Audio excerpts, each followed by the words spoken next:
morning, CrossPoint families. This morning, I want to share an exciting and amazing story that comes from Book of Joshua, chapter 3 to 5. It's a long passage, so we will just read a little portion. And let's read Joshua chapter 4, verse 19 to 24. Joshua chapter 4, verse 19 to 24.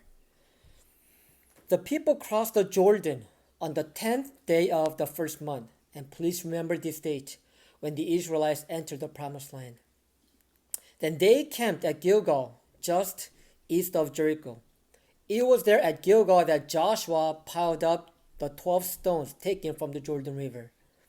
Then Joshua said to the Israelites, "In the future, your children will ask, 'What do these stones mean?' Then you can tell them, 'This is where the Israelites crossed the Jordan on dry ground.' For the Lord your God dried up the river right before your eyes, and he kept it dry until you were all across, just as he did at the Red Sea when he dried it up until we had all crossed over.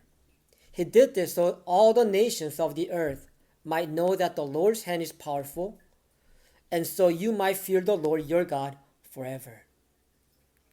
After wandering in the desert for 40 years because of their disobedience, the Israelites finally reached the Jordan River, which was the border to the promised land.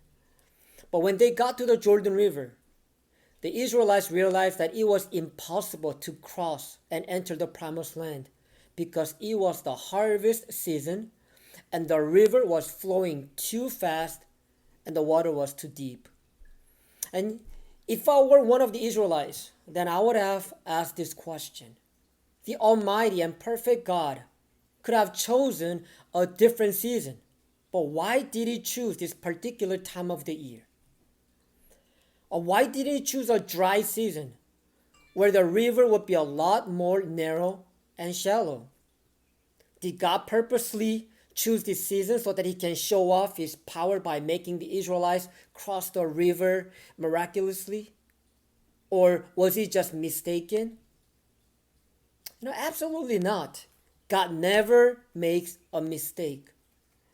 God's reason of choosing the harvest season is truly amazing. Do you remember the date when the Israelites crossed the Jordan River? We read it a few minutes ago, Joshua chapter 4, verse 19. Let me read one more time. The people crossed the Jordan on the 10th day of the first month. Then they camped at Gilgal, just east of Jericho. And do you know what happened when the Israelites came to Gilgal? Let's jump down to chapter 5, verse 2. Joshua chapter 5, verse 2. At that time, the Lord told Joshua, "Make flint knives and circumcise the second generation of Israelites." And let's jump down to verse 8 to 10. After all the males had been circumcised, they rested in the camp until they were healed. Then the Lord said to Joshua, "Today I have rolled away the shame of your slavery in Egypt." So that place has been called Gilgal to this day.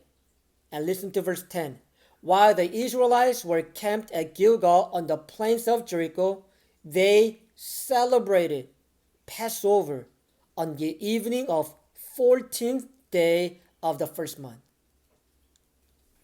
And now let's move to Exodus chapter 12. Exodus chapter 12 is about God commanding the Israelites to celebrate the first Passover. So, Exodus chapter 12, verse 1 to 6.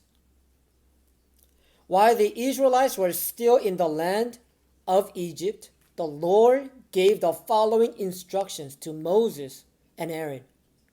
"From now on, this month will be the first month of the year for you. Announce to the whole community of Israel that on the 10th day of this month, each family must choose a lamb or a young goat for a sacrifice, one animal for each household. If a family is too small to eat a whole animal, let them share it with another family in the neighborhood. Divide the animal according to the size of each family and how much they can eat.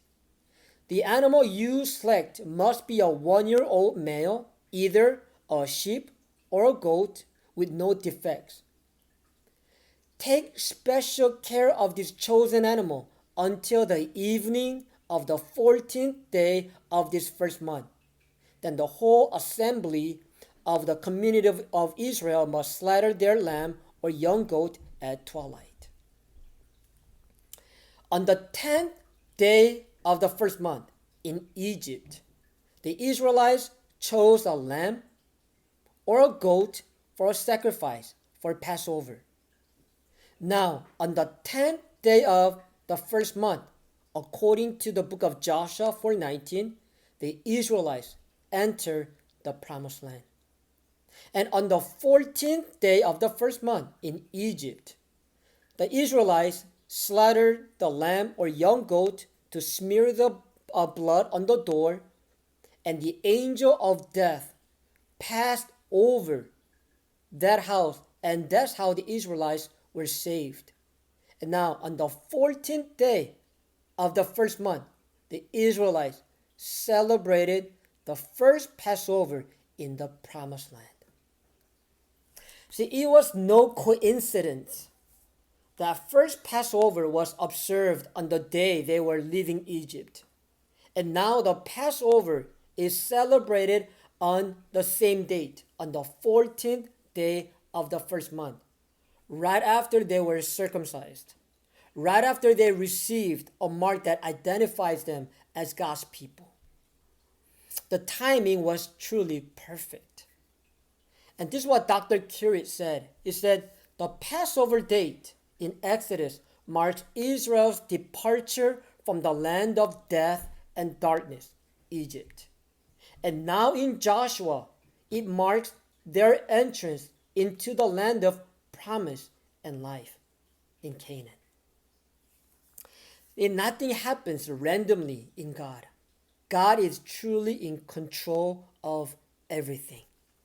Now, let's back up a little bit and see what happened when the Israelites arrived at the Jordan River before they crossed the river, which is recorded in chapter 3. And I want you to visualize in your mind what happened at the Jordan River as I tell you the story. About 2 million people followed the Ark of the Covenant that was carried by the priest, who went about half mile ahead of the Israelites. The water is running fast. But when the feet of the priest who were carrying the Ark of the Covenant touched the water at the river's edge, amazing thing happened. And chapter 3 verse 16 clearly says this. The water above that point began backing up a great distance away at a town called Adam, which is near Zarethan. And the water below that point flowed unto the Dead Sea until the riverbed was dry. Then all the people crossed over near the town of Jericho. Water did not just stop flowing, but it backed up all the way to Adam, which was about 18 miles up the river. All 2 million people were able to see crystal clearly water backing up and all the flowing water shooting up to the sky higher and higher as 2 million people were crossing the river. What a spectacular scene that must have been. And when everyone finished crossing the river on dry ground, God commanded Joshua to have 12 men from each tribe to pick up a stone on their shoulder and pile them up at Gilgal, where they were to camp that night. And when the priest who carried the Ark of the Covenant came out of the riverbed, immediately the water rushed in. I want you to continue to visualize, millions of gallons of water that was shooting up into the air, to the sky, now dropping down, like maybe 10 million times bigger than the Niagara Falls. And let's read today's passage one more time. Joshua 4:19 to 24. The people crossed the Jordan on the 10th day of the first month. Then they camped at Gilgal just east of Jericho. It was there at Gilgal that Joshua piled up the 12 stones taken from the Jordan River. Then Joshua said to the Israelites, "In the future, your children will ask, 'What do these stones mean?' Then you can tell them, 'This is where the Israelites crossed the Jordan on dry ground.' For the Lord your God dried up the river right before your eyes, and he kept it dry until you were all across, just as he did at the Red Sea when he dried it up until we had all crossed over.